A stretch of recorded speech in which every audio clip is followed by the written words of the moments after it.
अस्सलाम वालेकुम, how are you class 11। आज की इस वीडियो के अंदर हम लोग डिस्कस करने जा रहे हैं बहुत ही सिंपल तरीके से लार्ज इंटेस्टाइन। स्टार्ट करते हैं। आपके एलिमेंट्री कैनाल के लास्ट पार्ट को बोलते हैं लार्ज इंटेस्टाइन। ये स्मॉल इंटेस्टाइन से तकरीबन 1 मीटर छोटा होता है, ठीक है। इसके 3 फंक्शंस हैं, जिसके अंदर सबसे पहले आपने याद रखना है वाटर है, ये वेस्ट नहीं है। वाटर को और सॉल्ट्स को एब्जॉर्ब कराता है, वाइटामिन को एब्जॉर्ब करता है, और वेस्ट को, आपके जितने भी बॉडी से अब वेस्ट इकट्ठे हो गए हैं उनको सॉलिड यानी फीसिस के फॉर्म के अंदर कन्वर्ट करा देते हैं। बच्चों, ये विलाय पोजेस नहीं करते और कॉन्वोल्यूटेड नहीं होते। इसका मतलब हुआ कि ये घुमावदार नहीं होते, ठीक है।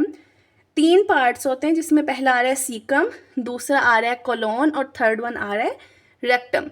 ये चीज़ें आप लोगों ने याद रखनी है। अगर हम लोग सबसे पहले सीकम को देखें तो ये ब्लाइंड सैक लाइक है, यानी आप जो सैक है उसको हम लोग बोलते हैं बोरी की तरह, थैले की तरह, उसकी तरह के। सीकम में से याद रखना एक फिंगर लाइक प्रोसेस निकल रहा होता है जिसको बोलते हैं वर्मीफॉर्म अपेंडिक्स।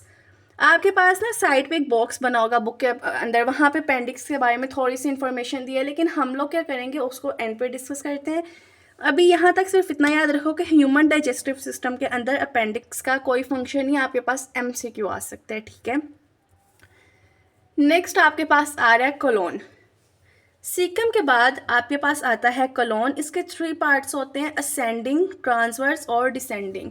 मैं थोड़ा जूम करती हूँ इसको, आप लोग ये देखो मैंने लिखा हुआ है। असेंडिंग आपका ऊपर की तरफ, ट्रांसवर्स सीधी हॉरिजेंटल लाइन में आती है, और डिसेंडिंग नीचे की तरफ। इसका क्या फंक्शन होता है, ये वाटर को एब्जॉर्ब करता है, ये भी सॉलिड को वेस्ट को सॉलिड के अंदर कन्वर्ट करते हैं। इसमें आपके पास शॉर्ट क्वेश्चन आ सकते हैं कि जो वेस्ट है वो क्या क्या इंक्लूड करते हैं, तो आपने याद रखना है bacteria, indigestible plant fibres, undigestible food, dead cells, bile pigment, और थोड़ी सी अमाउंट के अंदर वाटर। ये कुछ चीज़ें हैं जो कौन के रखते हैं अपने अंदर, आपके जो हमारे ह्यूमन बींग्स के वेस्ट होते हैं उसके अंदर होती हैं। नेक्स्ट आपके पास आ रहा है रेक्टम। लार्ज इंटेस्टाइन का जो लास्ट पार्ट है उसको बोलते हैं रेक्टम। बच्चों, जिस तरह आपका यूरिनरी ब्लैडर होता है ना, उसके अंदर आपका यूरिन टेम्परेरी स्टोर हो जाता है, इसी तरह से आपके फीसिस के लिए अल्लाह ताला की ज़ात ने रेक्टम रखा हुआ है, जहाँ पे कुछ देर के लिए आप इसे स्टोर कर सकते हो। आप 11th क्लास के स्टूडेंट्स हो, छोटे तो हो नहीं। अगर मैं आप लोगों को आम अल्फाज में बताऊं तो अगर आपके पास वॉशरूम उस टाइम के लिए नहीं अवेलेबल, या कोई भी चीज़ का मसला आपके पास बन रहा है, तो अल्लाह ताला की ज़ात ने इंसानों की आसानी के लिए वहाँ पे रेक्टम रखा है, यूरिनरी ब्लैडर रखा है, जहाँ पे आपको यूरिन या फीसिस स्टोर टेम्परेरी थोड़ी देर के लिए स्टोर हो सकते हैं, जब तक आप थोड़ी कोशिश करो कुछ अरसे के लिए। तो इसलिए कहा गया कि आप लोग अपने रब की कौन कौन सी नेमत को झुटलाओगे। अच्छा जी, उसके बाद आपके पास, मैं इसको ना कम ही जूम करके ना आप लोगों को दिखाती हूँ ताकि आप लोगों के पास लिखते जाओ आप लोग साथ साथ। ओके, अब जो रेक्टम था ना उसके अंदर कुछ हमारे पास पार्ट रह गया था, जो यहाँ पे ये फीसिस को कुछ देर के लिए अपने अंदर स्टोर करते हैं। एंड ऑफ रेक्टम के एनएस, और ये कंट्रोल होते हैं 2 स्पिंक्टर से जो मसल रिंग है। अगर वो स्पिंक्टर्स को देखते हैं तो आपके पास आ रहा है एक इंटरनल स्पिंक्टर, एक आ रहा है एक्सटर्नल स्पिंक्टर। इंटरनल जो है वो स्मूथ है और जो एक्सटर्नल है वो थोड़ा सिट्रेटेड है। नेक्स्ट आपके पास एक कंडीशन आ रही है, आप लोग उसकी हेडिंग दे दो, डिफेक्शन रिफ्लेक्स। ये इजेक्शन कंट्रोल करते हैं। जैसे मैंने आप लोगों के साथ पहले एक बात की थी बच्चों, इन्फेंट्स होते हैं छोटे बच्चे, और एक होते हैं एडल्ट्स। जैसे हम, मैं या आपके पास 10 ईयर्स के बाद या 7 ईयर्स के बाद आई थिंक एक बच्चा हो जाता है। जो इन्फेंट्स हैं, अल्लाह ताला की ज़ात ने उनका अंदर इनवॉलेंट्री सिस्टम रखा है। उनका जो ब्रेन का वॉलेंट्री कंट्रोल है ना, वो भी डिवेलप ही नहीं हुआ होता, ठीक है। जिसकी वजह से जब जैसे ही उनका रेक्टम फिल करते हैं, जो आप उनके वेस्ट हैं वो ऑटोमेटिकली ना बॉडी से बाहर आ जाते हैं। बच्चों को नहीं पता चलता, ठीक है। इसलिए हम जो मदर्स हैं वो उनको डायपर्स लगाती हैं। लेकिन जो एडल्ट्स हैं उनका जो ब्रेन है उसके पास वॉलेंट्री कंट्रोल उसका डिवेलप है, और उनकी अपनी विश होती है जब वो चाहें, अगेनली कुछ अरसे के लिए। अब यहाँ पे कोई बच्चा मीम बना दे लाइक कि मैंने कहा है, तो ऐसी काम नहीं करने आप लोगों ने, ठीक है। नेक्स्ट आ रहा है हेल्पफुल बैक्टीरिया।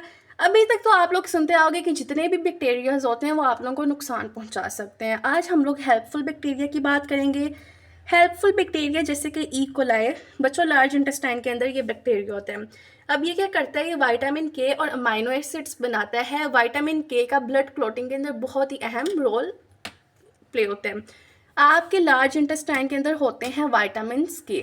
विटामिन के का क्या काम होता है, ये ब्लड के और क्लोटिंग के अंदर हेल्प करते हैं। अगर तो ये आपकी बॉडी के अंदर नहीं बन रहे, कोई मसला हो गया, तो क्या होगा, आपके नाक से आराम से खून निकल रहा है, कानों से निकल रहा है, आंखों से निकलना स्टार्ट हो जाएगा, इस तरह का। ये बनते सिर्फ लार्ज इंटेस्टाइन के अंदर है, लेकिन ये पूरी बॉडी के अंदर काम करते हैं। जो लास्ट मैंने आप लोगों से ब्लॉक की बात की थी, वो आपके पास इंपॉर्टेंट शॉर्ट क्वेश्चन है, जिसकी वजह से मैंने उसको पूरा स्ट्रक्चर वाइज लिखा हुआ है।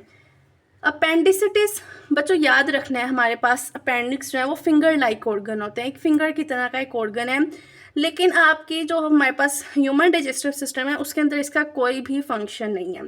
प्रॉब्लम फिर कब बनती है, यानी अगर इसका फंक्शन ही कोई नहीं है तो फिर मसला कैसा, जब अपेंडिक्स के अंदर किसी भी किस्म के बैक्टीरियल इन्फेक्शन हो जाता है, वो स्वेल कर जाते हैं, यानी इन्फ्लेमेशन उनमें सूज जाते हैं वो आम अल्फाज में, तो उस कंडीशन को बोलेंगे अपेंडिसिटिस।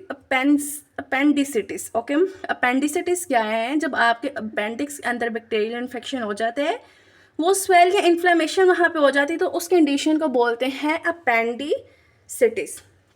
अब अगर तो ये बर्स्ट कर जाते हैं, फट जाते हैं, तो इन्फेक्शन आपके पूरे पेट की पेरिटोनियम कैविटी में, जो लाइन है आपकी बेली की, उसमें फैल जाएगा। फिर इसको सर्जिकली रिमूव किया जाता है। सर्जिकली रिमूव करने का प्रोसेस को बोलते हैं अपेंडिक्सिस्टोमी। तो ये आपके पास आज का इंपॉर्टेंट शॉर्ट क्वेश्चन था। वीडियो अच्छी लगी हो लाइक करना और सब्सक्राइब करना, ताकि हर आने वाली नई वीडियो, हर आने वाली नई अपडेट आप लोगों को मिलती रहे। यहाँ तक की वीडियो थी, किसी भी चीज़ की नहीं समझ आई होगी, आप लोग मुझे कमेंट्स में बताना, हम लोग उसके ऊपर सेपरेटली या वीडियो बना लेंगे, मैं आपको वहाँ पे रिप्लाई दे दूँगी विद इन 30 मिनट्स इंशाल्लाह।